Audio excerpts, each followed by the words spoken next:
Hey guys, so I wanted to pop on here to talk a little bit about storing produce without plastic.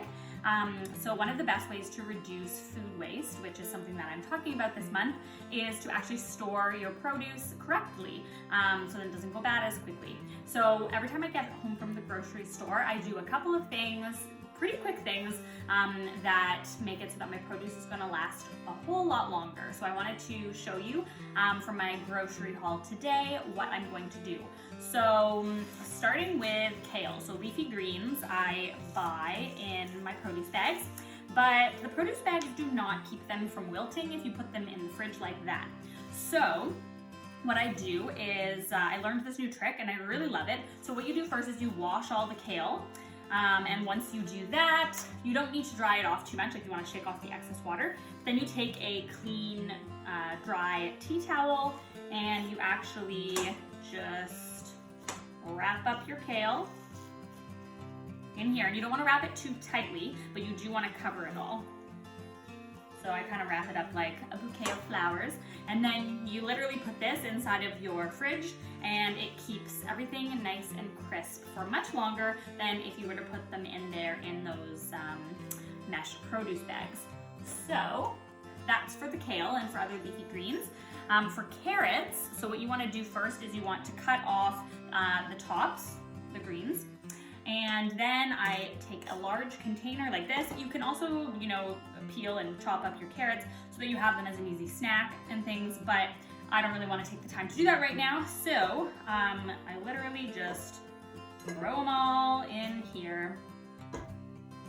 And you take this is a reusable paper towel, and you wet it. And then you put it right on top here like this and close it up. So you want it to be airtight. For your carrots there. And those go right in the fridge. So those will stay nice and crispy in there.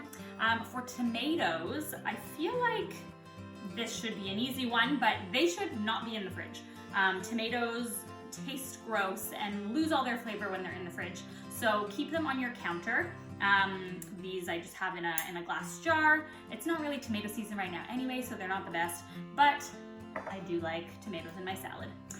Then for celery, I bought some celery today, and I don't go through celery very fast, so this will stay quite crispy without doing really anything for a while, but because I don't use it very quickly, what I do is I cut off the bottom.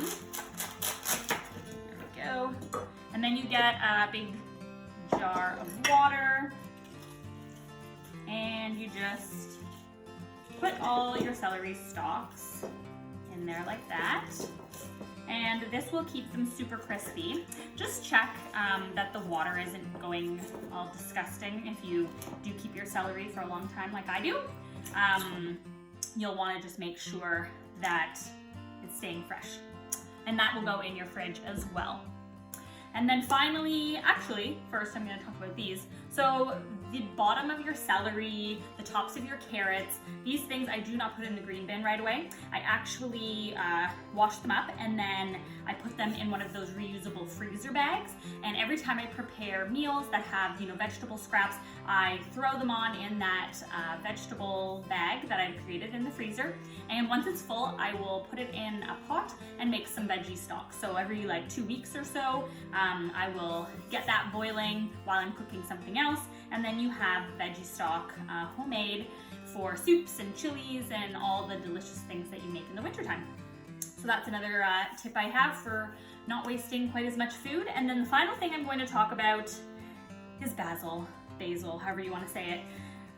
This one is a hard one. As you can see, I literally brought this home today and it's already wilting. So I only buy basil when I need it for a recipe because it's not going to last all that long. I did have a basil plant, and that's really what I recommend doing because then you just grab the leaves that you need and nothing's going to go bad. But my basil plant died, so I need to get a new one. So for now, what I'm going to do is you don't wash this before you need to use it. You only wash it as needed. But you can take a jar and you can put this guy, you can not wet it, just very slightly damp. And you're going to put it in here. This is actually a little bit too big. Just gonna push it down.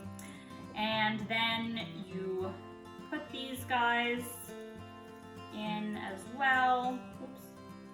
And you want to make sure that you're not squishing the basil leaves. So you want to make sure it's in a large enough jar that everything has a lot of room.